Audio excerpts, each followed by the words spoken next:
Okay, ladies and gentlemen, we got a lot to talk about today, including some very interesting Phase 2 teasers from the developers over on Twitter, community wants and warning signs all over the forums, and so much more. My name is Sky from the Comeback Kids. I hope you had a great New Year's. Sit down, grab a cup of coffee.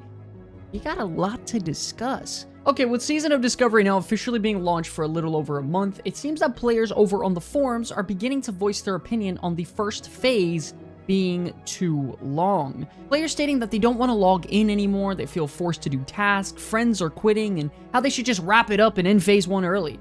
Even going as far as saying if the dads and people can't find the time to play an MMO, complain, and they can't keep up, then it's for the best. Other people even stating that the level cap is only level 25, and why would they possibly want it to last 8 weeks? I feel like they need to cut back on the time each phase lasts, or at least scale it based on the level bracket. Now, it can definitely be seen by most people, 8 weeks on the very first phase feels a little bit long. But if you're running out of things to do, I highly doubt you've done everything you possibly could in the game right now. As someone who's able to actively play the game anywhere between 3 to 5 hours a day, I still have yet to run out of things to do. I mean, you have professions, gold farming, open world and instance PvP, reputation grinds. I mean, I feel like one of the most important fun aspects of the game is making alternate characters where you can try new playstyles and discover completely different things that you've never even experienced before. Now, I could agree that they could potentially cut back on the time each phase lasts based on the level bracket. I just think it's more important to try and remember that Season of Discovery isn't meant to be played and absolutely is not meant to be a race. I mean, within 48 hours of the game being launched, there were already plenty of guilds out there that were literally clearing BFD, maxing out their character reputations, and getting all their professions capped out. I mean, to be honest, I bet if the level cap was level 40, it would have been the exact same scenario, and people would already be complaining that there isn't anything left to do. My point is that RPG lovers as a whole have been begging for a game where they could just get lost in and just simply enjoy. Please don't cut it and sell yourself short of an experience that we most likely are never going to have again. Try and take your time, enjoy the ride. Promise it'll be worth it. Now, heading into the main headline of today, we have some very interesting news over from Agrind, the head developer for Season of Discovery, over on Twitter. As you all know, my job is to dig deep and find all the things I possibly can on the game so I can save you time and bring it all to you in an informative, entertaining segment. And yes, that also includes stalking game developers on their social media now. A user over on Twitter stated that, "I'm wondering if the masses plan to do dungeon grinds to level 40 in Season of Discovery. And is that really the intended way to play the new phase? Doesn't really seem to be in the spirit of what the new season is all about." She actually even got a reply from Agrind stating, "I hope people come to learn going into each phase that the value of pre-planning is different for Season of Discovery. There's a lot of assumptions being thrown around right now, and dungeon grinding is one thing, but who's to say there won't be any other new things to help us with leveling?" Which is very interesting, with him insinuating that there might be additional ways to level up your character if you are out of quests to complete. Then the conversation actually gets even deeper, with another user stating, "I could be wrong, but if you did all the quests you could at level 25, then you would only need to dungeon or mob grind to like level 30. I think the main reason people plan to dungeon grind is to avoid PvP. Phase 2 is going to be wild." Agrind even replies to this user as well with, "It was rhetorical. I'd maybe not make assumptions at this moment that will be your only option." Once again, him insinuating on Twitter to these two fellow fans that have their worries that it very well may not be your only option in terms of leveling heading into the new phase. Now, of course, we haven't gotten any official updates as of yet, and this isn't 100% confirmed, but what if these new ways include something like crafting and professions maybe giving you some sort of experience points, like a first craft bonus similar to Dragonflight? What if they add brand new daily quests that can be completed that not only give reputation towards certain factions, but also give you experience and can be a fun way to try out some of the new events? What about maybe after you down an enemy player in PvP, you could potentially loot them and turn that loot in for rewards as well as XP? Maybe new crafted storylines that lead to a deeper lore, potentially even more explanation on why we're acquiring this Void Touch crafted gear in the first phase. What about extra XP for picking up herbs, mining, or opening up chests inside of a contested territory? I mean, at this point, the possibilities could be really endless when it comes to Season of Discovery and their team.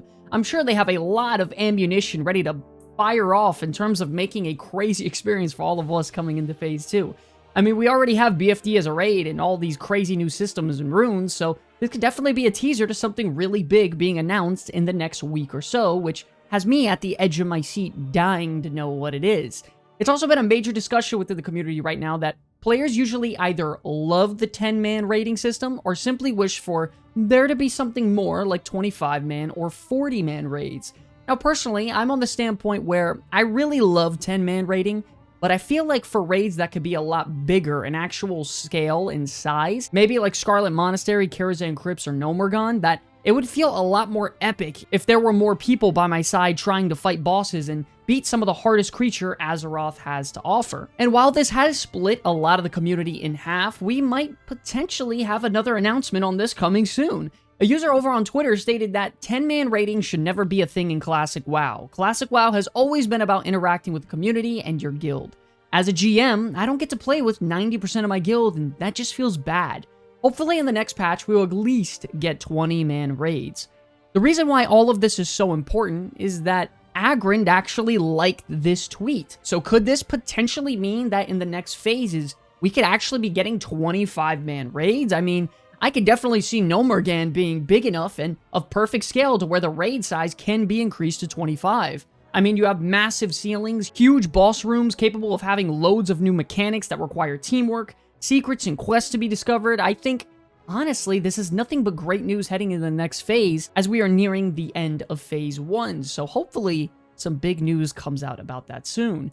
And while this is all amazing news, it seems that Season of Discovery right now is plagued by a very specific issue. Now, I know I can't be the only one out there hanging out in the capital city doing my everyday thing when all of a sudden in trade chat you see spamming messages to bring people inside of their GDKP for Black Fathom Deeps. Now, GDKP raid runs are simply put as players bid gold for items dropped by bosses during a raid.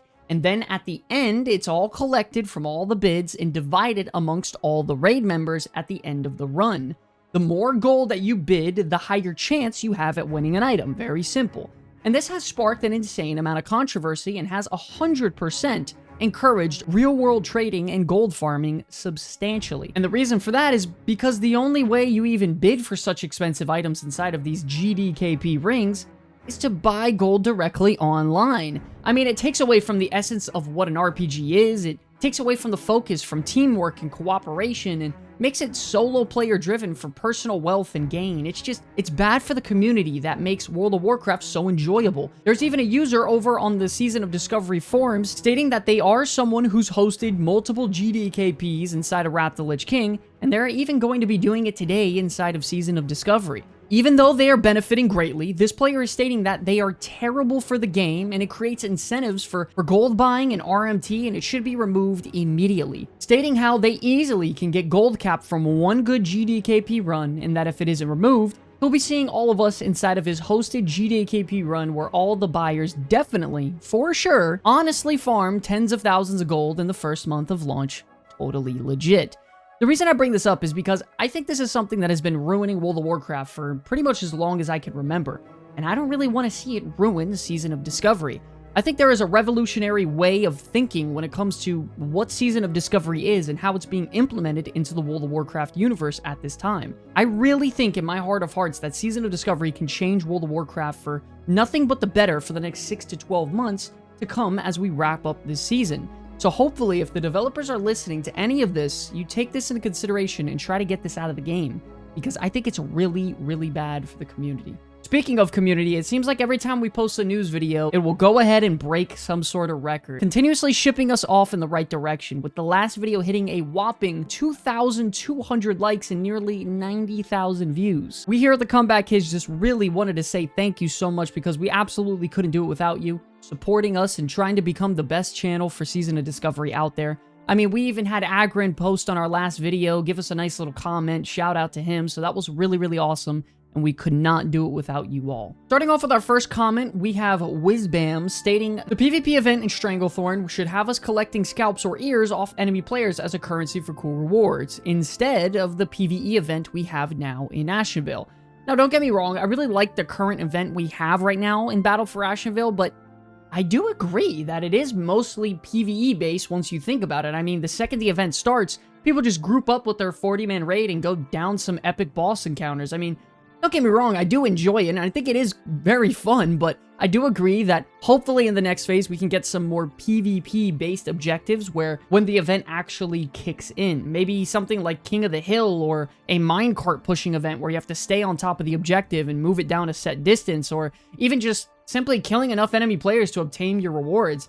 Either way, I think this is a great idea and one I'd really look forward to trying out. Next up, we have Crooks of the Subject stating, along with dual spec, I hope we get completely free open world respecs. In my opinion, there's no reason respecs should cost money anymore. Now, in some way, I could agree with some part of this statement. I think right now in Season of Discovery, there are always going to be tons of gold sinks. I mean, we have a raid lockout every 3 days that cost a lot of money to invest in. On top of that, you have the brand new PvP rewards, crafting, all of the funding for all of your alternate characters as well. So personally, I would be happy with either or, whether it be them introducing dual spec, which I would prefer, or them just simply giving us completely free open world respecs. Either way, I think Season of Discovery is all about flexibility and freedom and giving the player the option to play how they want. So either way, I think it's important that some of the talent flexibility gets introduced inside of the next phase. After this, we have Mustaf stating, we need rated battlegrounds. I'd love some 2v2 arenas or 3v3, either for fun or even rated.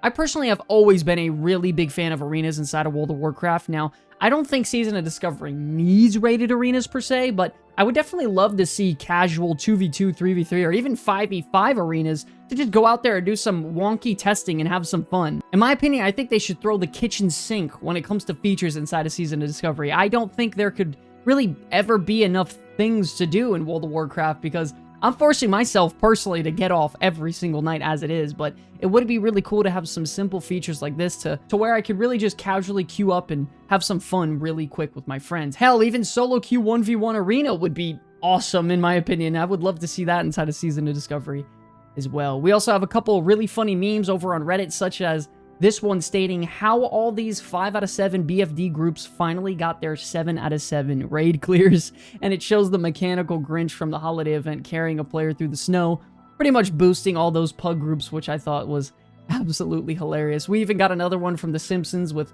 players flexing all of their 99 amazing parses, looking great, awesome, you know, but then in actuality, if you click and see their damage logs, like 30% of their damage is coming from the Grinch, which I thought was great as well. Don't forget, ladies and gentlemen, leave a comment below for me to respond live here on these news videos to have a little bit of discussion point and talk about it. I really love seeing all your opinions on some of the topics here in these videos. So if you want your voice to be heard, let me know about it in the comment section below. If you enjoyed the video, please be sure to like and subscribe. You get absolutely flooded with Season of Discovery content. I want to thank you all so much for watching this video. It really is an absolute pleasure to be making content for you all.